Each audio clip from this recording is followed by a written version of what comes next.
چیزی را ایجاد کرد.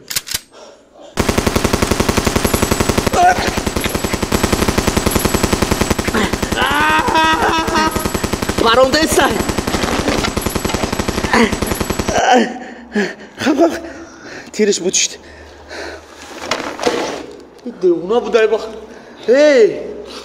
چی هم ماشینه تا های کدی اومدی گریختی؟ تا های کدی من های نکدم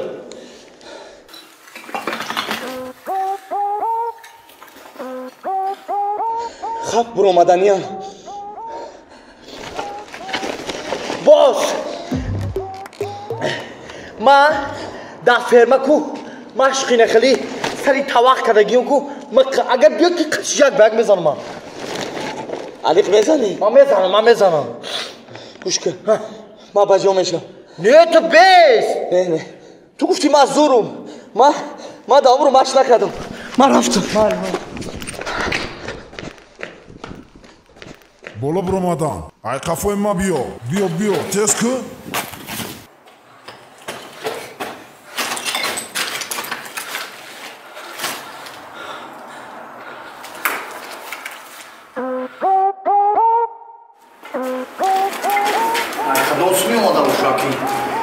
یا شوخی کردیم گریخ برفته از من به نوع چکر بزنم واندامش کی بوشو ولی امیرم یک شواندم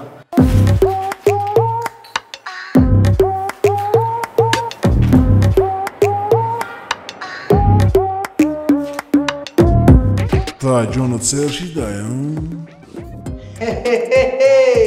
یک گفت خاندواری بزنی تو ولی من نمیدونی من کیم من کوچکر بکمن نگان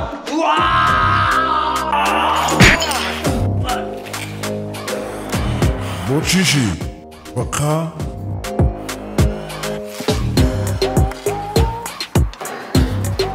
دستم تکاندم اگم چای جا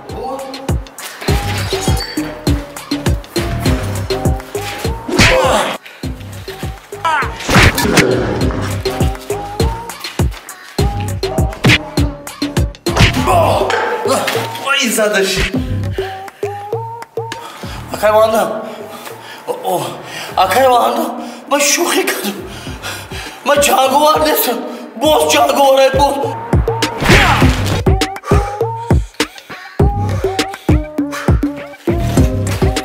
شما را کی رای که؟ اکای واندم ما را هیچ که پشتی روی کدگی نیستن ما خودمان آمدگیم در چشمم نگاه که برای چی ما را دزیده؟ نه ما تو را زلاج گرفتنی نبودیم دردردی ماشین خیلی خواه بودیم و اگه جا بدونیم نماشین رو دمه ما بچه که آدیمه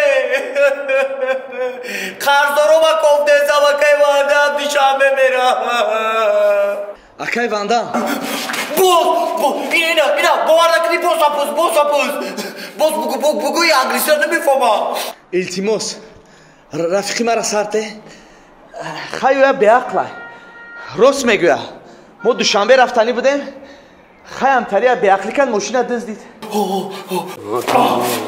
دیگه در چشمم نتوقیم بیا سوری رحمت